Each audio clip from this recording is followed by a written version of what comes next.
Olá, tudo bem com você? Eu espero que sim. Estamos começando mais um Conecta Terceiro Setor, um espaço de conversa, de aprendizado, um verdadeiro bate-papo, onde tanto eu e tenho certeza que você também aprendemos muito sobre as ONGs, sobre as OSCs, sobre o nosso querido terceiro setor e o quão bem para a sociedade todas essas organizações fazem para o nosso país.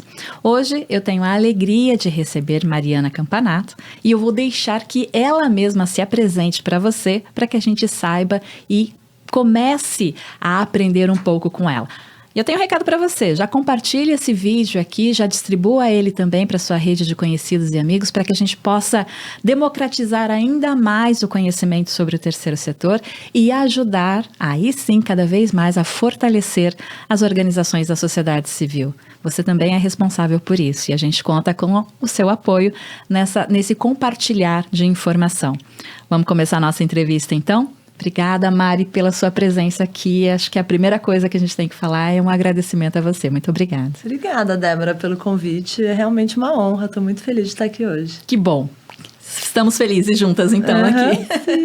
Então, vamos lá, por favor, se apresente para o nosso público. Sim, olá, pessoal. Prazer. Eu sou a Mariana Campanati. Eu hoje atuo como diretora executiva do Instituto MOL, que é uma organização sem fins lucrativos da sociedade civil. É um instituto empresarial do Grupo MOL, da MOL Impacto, e a gente atua com ferramentas de comunicação para falar sobre cultura de doação e fomentar essa atitude cidadã e ter um país cada vez mais generoso. Então, a gente está em pura afinidade dos nossos objetivos, assim. Eu vou pegar uma expressão que você usou aí sobre cultura de doação. O que é a cultura de doação? Bem, Débora, a cultura de doação, a gente está falando especificamente sobre a cultura brasileira, como a gente não tem o hábito ou ainda tem um campo muito, muito vasto para ampliar justamente como que as pessoas se percebem mais generosas e responsáveis pela sociedade que a gente vive. E elas podem influenciar o caminho que a gente está vivendo enquanto sociedade brasileira, para um futuro melhor, digamos assim, né? Quem nasce no Brasil e percebe a realidade, sabe que a gente está num país que é muito desigual, que tem muitas questões profundas sociais e que a gente tem que ter uma atuação mais prática, a gente tem que se tornar um pouco responsável. E a cultura de doação é um caminho para você se responsabilizar e conseguir influenciar o caminho que a gente está seguindo, né? Enquanto sociedade mesmo, assim. Então, isso passa por o que é doar. Você pode doar tempo, sendo um trabalho voluntário. Você pode doar sangue, né? Você pode doar o seu serviço, você pode doar o seu trabalho. Você pode doar dinheiro também, né? Para fortalecer as organizações da sociedade civil. A gente não exclui, não está falando que não tem um papel do governo, isso é fundamental. Mas tem causas que o governo não vai olhar ou não dá conta. E aí cabe à organização civil conseguir atuar nessas causas, né? Isso é fundamental. E aí a gente pode, com muito pouco, todo mundo fazer um pouquinho, né? E transformar essa realidade de uma forma mais ampla. Todo mundo é responsável, né? Sim, e todo mundo pode ajudar, responsável. Né? E isso é muito bom, né? Não é uma cobrança, mas assim, a gente não pode ficar num lugar passivo, né? E é um chamado mesmo, assim, eu reconheço. O Brasil hoje, em comparação a outros países, a gente é muito... Apesar de ser uma sociedade muito generosa, a gente não tem o hábito da doação. Isso passa por muitos motivos, né? Assim, você tem culturas, por exemplo, nos Estados Unidos, que tem uma cultura do give back, porque reconhece que o país levou ele para um lugar de colheita, então ele devolve para a sociedade. Às vezes no Brasil a gente tem essa síndrome do tipo, eu sobrevivi apesar do Brasil, né? Então não reconhece que a gente tem uma dívida com a sociedade. Ou, às vezes, em outros países, por exemplo, na Indonésia, está muito, muito atrelado à questão religiosa. Então as pessoas têm essa generosidade, mas vem muito relacionado à questão da fé. E aqui a gente ainda tem muito a trabalhar, tem um campo muito vasto, para mudar esse ponteiro, né? Esse ponteiro da doação. Para a gente, hoje, num ranking mundial do World Giving Index, né? Que é essa pesquisa mundial que fala sobre onde estão os países nesse ranking da doação, o Brasil está na posição 89, né? Quer dizer, isso não corresponde ao tamanho do Brasil, à potência do Brasil, para a gente estar num índice tão ruim enquanto nação doadora, apesar de nos considerarmos generosos, né? E como que a gente melhora esse índice? Bem, eu acho que a gente tem que, de alguma forma, atuar por diversos caminhos, né? O que o Instituto MOL faz hoje, a gente acredita muito na comunicação como ferramenta para criar uma cultura de doação, né? A gente está falando de forma mais ampla, como influenciar a sociedade. Então, a gente conta histórias que inspiram doação, né? Traz referências e a gente tem projetos que ajudam nisso. Por exemplo, a gente estava até comentando antes, tem um curso que é um curso de jornalismo para a solidariedade. Então, como que a imprensa consegue fazer uma cobertura melhor de como estão atuando as OSCs, por exemplo, né? Então, é um curso gratuito que a gente oferece e tem um prêmio de jornalismo para que a gente consiga ter mais referência, contar essas boas histórias, trazer, inspirar, mostrar que é possível. Isso é um caminho. A gente também está falando sobre influenciar quem influencia. Então, conversas estratégicas com pessoas que estão pautando discussão, que estão conseguindo, seja um influenciador, seja a novela que tá, né, que traz lá, de repente, vamos pensar em ter uma protagonista, que é uma captadora de recursos, né, mostrar o trabalho fundamental dessas organizações. Então, a gente vai fazendo essas conversas e essas parcerias estratégicas que ajudam a pautar, a trazer essa agenda. E também ocupar territórios que já têm muitas audiências. Também é um esforço que a gente tem feito para mudar a cultura de doação, que não é ficar tentando trazer todo mundo para ver o que a gente está fazendo, mas é onde as pessoas já estão.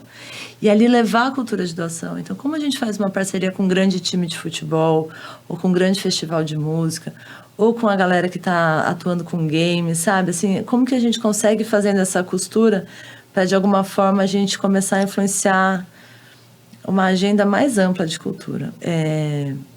Para mudar o ponteiro da doação, a gente precisa de, assim, não dá para ser pouquinho, é bala de canhão mesmo, assim, eu falo da colaboração radical entre as organizações que estão atuando por isso. A gente está falando de uma questão ecossistêmica, então precisa ter muita gente junto, querendo e mostrando o trabalho que a gente está realizando, como que isso é importante, como que é o cenário do Brasil, né? A gente está, nesse momento, vivendo uma grande mobilização por conta do Rio Grande do Sul. E aí você vê que realmente as pessoas se importam, elas se mobilizam, mas a gente não pode pegar e só atuar diante de alguma tragédia, alguma catástrofe, né? Como que a gente faz isso perdurar? Como que isso vira uma coisa recorrente? Um assunto do almoço de família, sabe? Uma coisa que as pessoas contam com orgulho que estão fazendo, né? Não faça uma doação escondida, não faça uma doação aqui, porque, né? Tipo, conta, traz isso para a pauta, né? Isso virar uma agenda mesmo. É um trabalho diário e de médio e longo prazo. Sim, a gente está falando, se a gente for bem sucedido, a gente começa a medir daqui 15 anos, 20 anos, mas a gente percebe... Bem, a gente nunca sabe, né, o que nos espera, o que pode acontecer. Então, a pandemia foi uma coisa que mudou muito, de repente, como as organizações sociais eram percebidas, né? Mas aí, de repente, teve uma CPI das ONGs, que aí derruba a imagem das organizações. Então, a gente vai atuando, assim, também com entendendo a música que está tocando, né?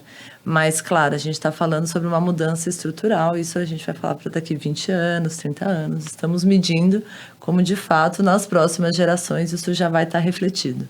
Falar um pouquinho de comunicação? Sim. Qual a importância de Vamos começar a conversar falando de dentro da organização para fora. Qual a importância de uma organização da sociedade civil fazer uma boa comunicação sobre o trabalho que ela desenvolve? Bem, eu sou tão suspeita, porque a minha formação é comunicação. E eu, essencialmente, acho que a comunicação é tudo, assim, né? No final das contas, como a gente está vivendo e existindo, a gente está, de alguma forma, comprando uma história, fazendo parte de uma história, contando essa história, indo uma narrativa, né? Às vezes a gente olha a nossa vida como uma série, como um filme, assim. Então, é importante a gente estar muito atento a qual é essa história que a gente está contando. E quando a gente fala das organizações da sociedade civil, primeiro que tem a questão da confiança. A confiança passa por transparência, por trazer os dados, por conseguir compartilhar os relatórios. E não só um relatório, uma planilha, assim, uma coisa que você conta essa história. E aí, uma história mobiliza mais do que grandes números, né? A gente sabe, assim, você contar o impacto que você está causando na vida de uma família, ela vai gerar mais mobilização do que você falar que 30 famílias foram impactadas, né? Então, assim, é muito importante para você ganhar essa credibilidade da atuação que você está entregando e isso fortalecer a organização. Então, essa comunicação de dentro para fora, ela é importante porque ela passa por você realmente ir ganhando solidez, né? Eu vejo assim. Esse é o primeiro passo. E depois, qual que é essa história, né? Para que a gente refez esse ano a nossa teoria de mudança no Instituto MON, né? Qual que é a história que a gente quer contar, né? Isso passa por quais são os desafios a jornada da organização, né? O desafio que a gente enfrenta, os resultados que a gente busca, para qual história, como que a gente vai olhar lá na frente e falar assim, nossa, quando a gente começou era isso, né? A gente fala que as organizações elas têm que conseguir vislumbrar um dia para encerrar o trabalho, assim, porque chegou em algum lugar, assim, eu resolvi esse problema. Hoje o Brasil é um país doador. As pessoas têm a cultura da doação, assim, no seu dia a dia, tá na vida. Então isso é sempre uma questão de comunicação, né? Aí a gente tem a questão da comunicação interna, como que a gente consegue estar enquanto equipe alinhado e objetivos claros e comuns para ganhar força. Aí a comunicação para fora, né? O que a organização está fazendo, como que a gente conta isso, como que a gente consegue ter transparência, como que a gente consegue ter um conteúdo palatável, gostoso, que as pessoas se interessam, e isso vai fortalecendo, isso volta, né? Isso vem, porque daí você é reconhecido como um trabalho relevante que você está fazendo. Né? Para uma organização de porte pequeno, que não tem um financiamento para pagar grandes jornalistas, importantes jornalistas, ela pode começar pelas redes sociais? Sim, com certeza, né? Hoje é muito interessante como foi um pouco democratizado, né? Claro, assim, a gente tem que entender que as redes sociais, elas também são mídia e são pagas, então você até começa por ali e você vai crescer conforme você for investindo, né? Não dá para achar que você vai ter um crescimento orgânico muito fácil, né? Tem muita estratégia, muda o tempo todo, tem uma questão de algoritmo. Mas ali você começa uma conversa com o seu público primário, né? Você começa a contar, é um lugar de exercício, de ter uma recorrência, de fazer isso. É possível, assim. E aí tem que estar atento a quais redes e canais fazem sentido para o seu público, né? Com quem você está falando? Você está falando com outras fundações ou com empresas, né? Aí você de repente está no LinkedIn. Aí se você está falando com o público final, você está no Instagram, você vai estar no TikTok, mas qual é a atuação no TikTok? Essa semana a gente teve essa conversa lá interna, assim. Faz sentido a gente estar no TikTok? Porque a gente conseguiu uma parceria com o TikTok muito interessante. Eu não vou dançar, né? Começou a primeira frase assim, eu não vou fazer dancinha. E assim, não é isso o TikTok, mas se a gente vai estar no TikTok, que mensagem a gente vai passar ali, né? Entender as estratégias de cada canal. O que eu quero passar? Qual que é olhar como uma editoria, né? Qual que é a minha editoria nesse canal? E aí a primeira coisa que ficou clara e foi concordado por todo mundo vamos estudar. Né? A gente conseguiu um curso, como começar a atuar no TikTok e tal, porque não vamos só porque está na moda, porque a gente conseguiu essa parceria e agora a gente tem mídia, né? Tipo, a gente conseguiu os grants. Vamos entender se faz sentido mesmo, porque também falar por falar, se a gente não tem uma coisa legal para contar, isso pode ser uma coisa que demonstra alguma fragilidade, né? Menos profissionalismo. Então, tudo com muita estratégia, muita conversa, mas acho que sim, né? Eu acho que a gente, às vezes, tem que também não se confundir sobre questões de audiência, né? Às vezes a gente acha que tem poucos seguidores ou que não está relevante, mas às vezes é uma audiência tão qualificada, né? E o que eu acredito muito, que é muito eficiente, é o 1 com 1, né? 1 para 1. Você mandar um e-mail que chega na caixa de entrada e aí você conta ali aquela história. Isso é muito eficiente, né? Você vai criando um relacionamento. Então, no final das contas, a comunicação passa por isso, né? Essa relação, em relação com quem você está, seja o seu beneficiário, seja o seu apoiador, o seu financiador, né? Tipo, fundamental. A comunicação, para qualquer relação, ela é importante. Seja uma relação amorosa, afetiva, uma relação de negócios, uma relação, né, institucional. Eu avisei você que a gente ia aprender muito nessa entrevista, nessa conversa, viu? Uma verdadeira aula de comunicação. Também estou aprendendo, né? E refletindo sobre isso, né? Muito legal. Eu amo. Você disse que vocês têm um curso para jornalistas. O que esse curso ensina para a turma da comunicação? Bem, hoje a gente vê que a cobertura sobre a atuação das organizações sociais, ela é muito falha, ou ela não existe, ou ela cai nessa armadilha, assim, esse clickbait, assim, de tipo, você dá uma notícia para descredibilizar um trabalho. Então, a gente sabe que historicamente o terceiro setor tem essa questão da confiança também por conta da cobertura da imprensa. Não é por mal, né, que um jornalista às vezes cobre alguma notícia ruim relacionada a um projeto social, só que isso reflete para todo o setor. Eu vejo, por exemplo, agora o que aconteceu no Rio Grande do Sul. Está tendo uma mobilização gigante. As organizações sociais, elas estão brilhando, né? Trabalhando muito aqui mesmo, né? Hoje a gente viu um monte de doação chegando, um monte de gente voluntário, grupos de voluntários, assim, é muito bonito o que está acontecendo, assim, o que tá. E aí 2 organizações que a gente não conhece fizeram uma coisa ruim lá. Isso virou a grande notícia. Isso não corresponde ao percentual, à estatística do que está acontecendo, mas isso afeta a todos, assim. Então é um desserviço que acaba acontecendo, né? Quando você joga a luz para a única notícia ruim, porque ela gera muito mais audiência, ela é muito mais compartilhada e tal. Tem muitos motivos por isso. E aí a gente tem uma conversa muito direta com diversos jornalistas sobre como você pode fazer uma cobertura do terceiro setor interessante, colorida, diferente, que gere audiência, mas que você traz também as boas histórias, né? Que você esteja atento a quais são as métricas, o que está acontecendo, como que você pode atuar e fortalecer, né, esse setor, assim. É um curso gratuito, assim, ele é muito legal, ele teve já teve muitos alunos, a gente vai sempre atualizando ele, a gente já está com uma atualização prevista para o ano que vem, mas ele está bem atual ainda, assim. E aí ele culmina no prêmio, né, da gente reconhecer histórias que já estão sendo contadas por aí, que estão ajudando a fortalecer. Mas a cobertura da imprensa, a imprensa hoje, ela já se transformou muito e muda muito, né? E como as pessoas consomem notícias também tem sido muito diferente do que era, sei lá, 10 anos atrás, né?